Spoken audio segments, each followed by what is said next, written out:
buenos días. Hoy vamos a hablar sobre el neurodesarrollo. Para empezar les voy a dar unos datos importantes y curiosos del cerebro. ¿Ok? Bueno, primero, el cerebro genera o tiene un gasto calórico del 20%, más o lo mismo que ocurre con nuestros huesos y con nuestros músculos. El cerebro tiene tanto gasto calórico porque ocurren muchas cosas ahí.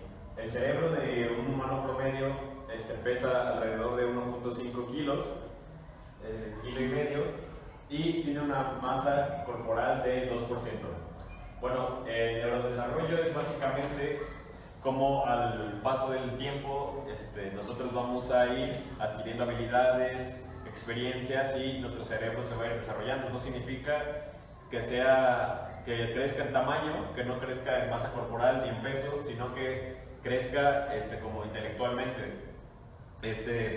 Hay algo muy curioso que la gente menciona, que según el cerebro solo ocupamos el 10% de nuestra capacidad cerebral, y eso es mentira. Ocupamos el 100%, solo que el cerebro, depende de lo que estemos haciendo, qué áreas van a trabajar más del cerebro. Por ejemplo, aquí, si yo que estoy hablando, que estoy explicando, el lóbulo frontal va a trabajar más el área del lenguaje, porque ahí está el área del lenguaje, en la parte posterior del lóbulo frontal. Y tener un cerebro más grande no significa que seamos más inteligentes. Bueno, y continuando con el desarrollo neuronal, tenemos dos procesos importantes que ocurren. Primero es la etapa de la proliferación. ¿En qué sucede? Aquí, alumnos, lo que sucede es que en las primeras semanas, como saben, el neurodesarrollo inicia antes de nacer. Entonces, en las primeras semanas se crean varias células y cada una de ellas va tomando un lugar en el cuerpo.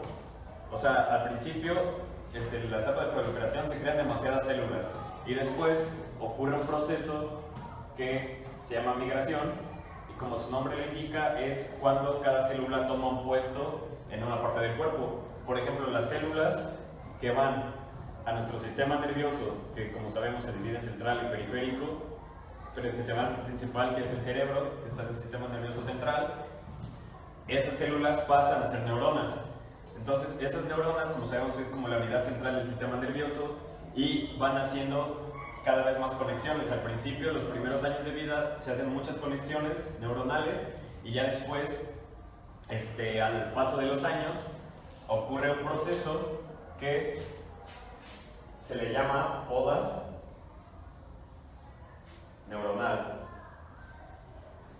Esta poda neuronal, ¿para qué sirve? Nos sirve básicamente, la crea el propio cuerpo para deshacerse de las conexiones neuronales que ya no sirven, de habilidades o características que ya no ocupamos. Por ejemplo, si yo aprendo a andar en bicicleta a muy temprana edad, pero después lo dejo de hacer en un cierto tiempo, mi cerebro realiza una poda neuronal y considera que andar en bicicleta no es tan importante, entonces al paso de los años se me olvida. Continuamos, y ya por último vamos a hablar sobre algo muy importante que, como ya lo mencioné anteriormente, los primeros 3 años de vida es cuando se forma en gran parte de la mayoría de la estructura cerebral. ¿Y qué ocurre aquí? Nuestro neurodesarrollo se va a ver afectado por las experiencias que vivimos, por todo lo que nos enseñaron, los aprendizajes, y todo esto nuestro neurodesarrollo nos da indicios o ideas de cómo vamos a ser como personas, cómo va a ser nuestra conducta, cómo van a ser nuestros procesos de aprendizaje, etc. Y algo que abarca muy importante del neurodesarrollo es esto: los hitos. ¿Alguien se acuerda qué es un hito? A ver, yo. Pues en lo que me acuerdo, es una meta a cierta edad, ¿no? Exacto. Hablar del neurodesarrollo es de dos formas. Puede ser típico y atípico. Profe, Dígame. me imagino entonces que un hito sería, por ejemplo, el andar en bici de 4 a 6 años, ¿no? Exacto. Por ejemplo, 4 a 6 años, andar en bici. Aquí, ¿qué ocurre? Si es un neurodesarrollo típico, cualquiera aprende a andar en bici entre los 4 y 6 años. Su sistema nervioso ya está capacitado y bien desarrollado para aprender en bici, andar en bici. Y después tenemos el desarrollo atípico, que es que, por ejemplo, un niño no tenga la capacidad o no aprenda en este rango de edad de 4 o 6 años andar en bici, pero su desarrollo no está mal, sino que no está fuera de lo común de un niño normal, común de su edad. Entonces, esos son los hitos. Y ya por último tenemos, como lo mencioné, los trastornos. Los trastornos del neurodesarrollo. Un trastorno no es como tal curable porque no es una enfermedad, sino que cada quien tiene su propio neurodesarrollo debido a las experiencias que ha vivido, a sus factores genéticos y mentales. Y bueno, hablando de trastornos, ¿quién me puede dar un ejemplo de algún trastorno del neurodesarrollo? Trastorno de déficit de atención y hiperactividad. Ok, es muy común. Dime, ¿qué me puedes decir de él? Bueno, todos los niños que padecen eso tienen dificultades de quedarse quietos. Por regular siempre deben estar haciendo cualquier cosa y son muy distraídos.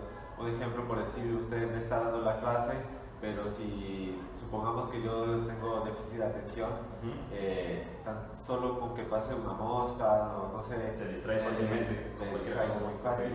Y lo que también provoca pues varios errores, ¿no? Porque por decir, si usted me está dando la clase y a la mera hora me pone el examen, por todas mis distracciones voy a tener demasiados errores, ¿no? Exacto. Y si usted me da una indicación que vaya a hacer tal cosa, pues tal vez no la haga correctamente porque tengo varios síntomas de distracción. Solamente que también vi que depende de la edad, porque hay muchos niños que en su misma edad se comportan como tal.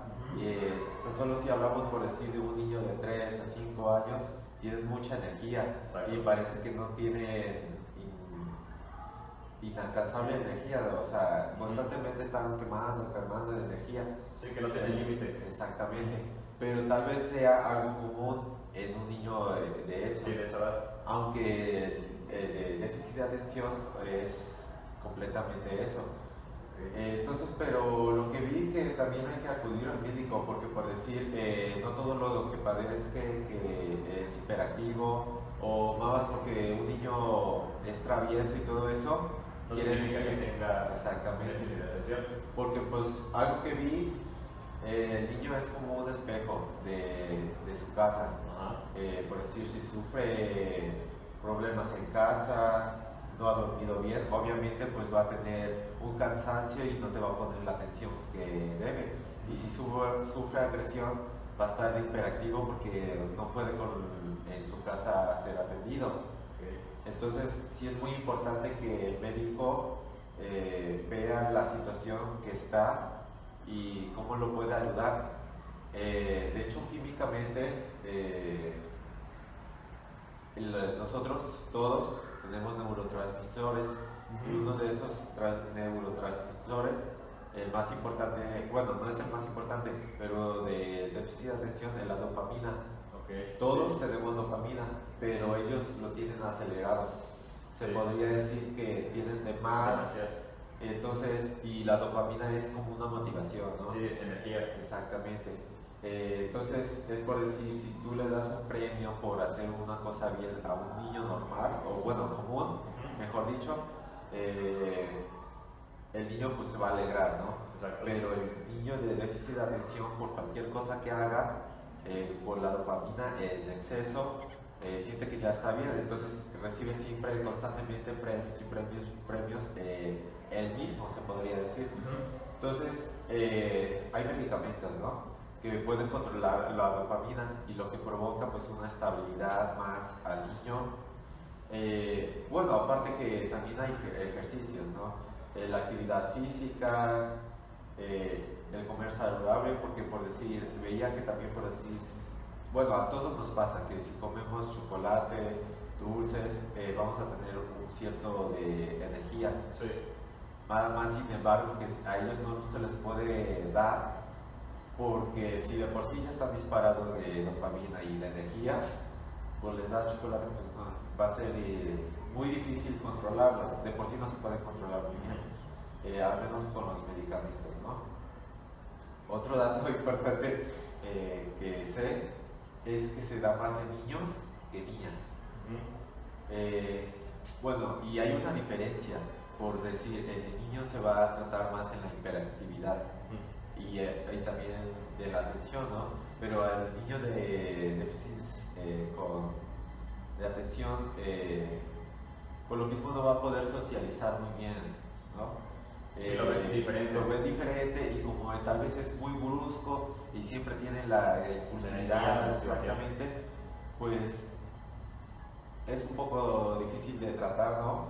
Sin embargo, nosotros también tenemos que ser conciencia, ¿no? Que tienes un trastorno y por eso es importante que si por decir a tu hijo o hija, lo que sea, debes de ir a acudir al médico si tiene eso, para que tú puedas decirle a la sociedad, ¿no? Que tiene un trastorno. No es para avergonzarse, sino para que lo entiendan, que su comportamiento no es porque él lo quiera hacer, sino es porque tiene en exceso dopamina, ¿no?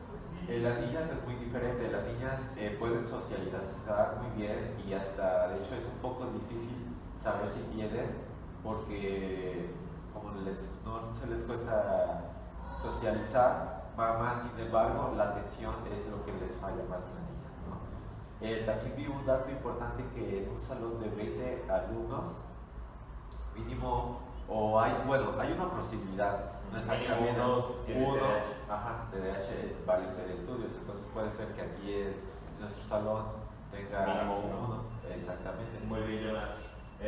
Bueno, dijiste algo que es muy cierto, los trastornos, y como lo comenté también, no son enfermedades, pero se pueden tratar en medicamentos y hay ejercicios. Un trastorno es muy diferente a una discapacidad intelectual o mental. ¿Alguien sabe qué es eso? Lo que puedo decir es que es un estado individual de las personas, es como un progreso atípico en cada edad. O sea, no es común. Ajá, como los hitos. Por ejemplo, hay personas que necesitan ayuda en ciertas cosas. Por ejemplo, vamos a ponerle un ejemplo de la discapacidad intelectual del día a día. Puede ser, por ejemplo, en cosas comunes como las cuentas, las matemáticas, que por ejemplo, vamos a poner de ejemplo a Jonah. Jonah tiene problemas, ya sea con contar, le pones, por ejemplo, vamos a poner que Jonah tiene 5 años, le pones 5 bolitas y tal vez no te las sabe contar o no te las sabe sumar. Eso es un ejemplo. Otra se puede decir que al momento de socializar, por ejemplo, al momento de estar en la calle, vamos a poner de ejemplo a usted, profe, y alguien nos quiere engañar, puede ser que para casi todas las personas sea evidente el engaño, pero para una persona con una discapacidad intelectual le puede resultar o más difícil o imperceptible eso. Exacto. Y pues ese es otro ejemplo. También al momento de hablar puede tener inconcordancias, por ejemplo, que te dice una cosa y después otra. Sí, como cambios de ideas, ¿no? Muy continuos. Exactamente. Y pues en lo educacional puede ser, pues le digo, o sea, operaciones, ya sea un pequeño retraso atípico en lo que es la escuela, y aquí me equivoqué, ya que no podremos decirle retraso, ya que en fechas pasadas se le cambió el nombre primero fue deficiencia, después fue retardo y ahora es discapacidad intelectual. Estos dos primeros términos fueron eliminados ya que eran muy discriminatorios para las personas.